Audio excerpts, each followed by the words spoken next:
নম্বর word, সেই ছবিটা দেখাবো, সেই ছবিটা দেখুন, দেখুন কত ফুট জায়গা দখল হয়ে গেছে স্টোন চিপস আর বালি দিয়ে। ভাবা যায় 20 ফুটের রাস্তা, সেই রাস্তাটার অর্ধেক নেই, আছে দেখুন দুটো গাড়ি যাতায়াত করতে পারবে। আর কি করে মহিলা হেঁটে আসছেন দেখুন, এই মহিলা কিভাবে হেঁটে আসছেন দেখুন, যে কোনো সময় ধাক্কা লাগতে পারে গাড়ির, আর তারপরে দুর্ঘটনা ঘটতে পারে। কিন্তু ওই দুর্ঘটনা ঘটলো তো আমার কি, আসলে আমার তো স্বার্থ ঠিক হয়ে যাচ্ছে, আমার স্বার্থ চরিতার্থ হয়ে যাচ্ছে। দেখুন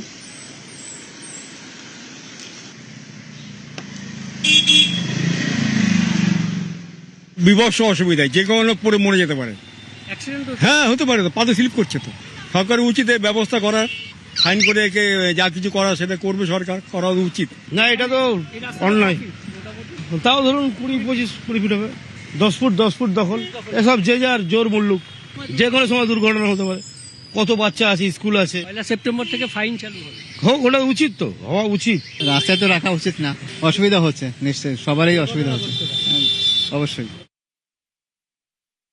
লোকের তো অসুবিধা হবেই, ওই রাস্তায় পড়ে আছে, জাম হচ্ছে, হ্যাঁ পাথর পড়লে তো ছিটকাবেই, রাস্তায় গাড়ি গেলে তখন ছিটকে যাচ্ছে, পড়ে তো আছে কতদিন ধরে, অনেকদিন ধরেই পড়ে আছে।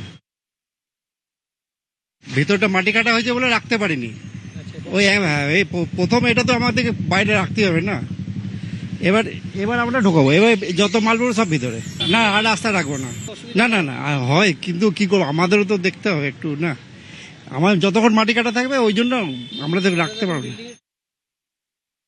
মানিক বন্দ্যোপাধ্যায় সরণিতে আমরা দাঁড়িয়ে আছি, আর এখানেই পাথর রাখা আছে প্রায় 20 ফুটের রাস্তা, এবং সেই 20 ফিটের রাস্তার প্রায় অর্ধেকটাই, অর্থাৎ প্রায় 6 থেকে 8 ফিট তার বেশি হবে। আমরা একবার পা দিয়ে মেপে দেখব যে এই জায়গার সোজাসুজি আমরা একটু হেঁটে যাই, এই ফাঁকা জায়গা। এবার এখানে দেখুন 1, 2, 3, 4, 5, 6, 7, 8, 9, 10, অর্থাৎ প্রায় এই রাস্তার ফুটপাত পর্যন্ত প্রায় 10 ফুট রাস্তা ব্লক। এভাবেই কোথাও বালি, কোথাও বা আবার পাথর রাখা আছে, অর্থাৎ আমরা পায়ে পায়ে মেপে দেখালাম যে 20 ফুট রাস্তা, সেই 20 ফুট রাস্তার প্রায় 10 ফুট এখানে প্রায় দখল, 8 থেকে 10 ফুট দখল হয়ে আছে। বৃষ্টির জন্য এখানে মাটি কাটার কাজ চলছে, সেই কারণে রাস্তায়, কিন্তু দুর্ঘটনা ঘটলে সেই দায় নেবে কে? নেতাজিনগর গাছতলার কাছেই গুরুত্বপূর্ণ এই রাস্তা, আর সেই রাস্তাতেই এভাবেই দখল করে বিল্ডিং মেটেরিয়ালস রাখা হয়েছে। ক্যামেরায় দীপঙ্করের সঙ্গে বিশ্বজিৎ, নিউজ 18 বাংলা।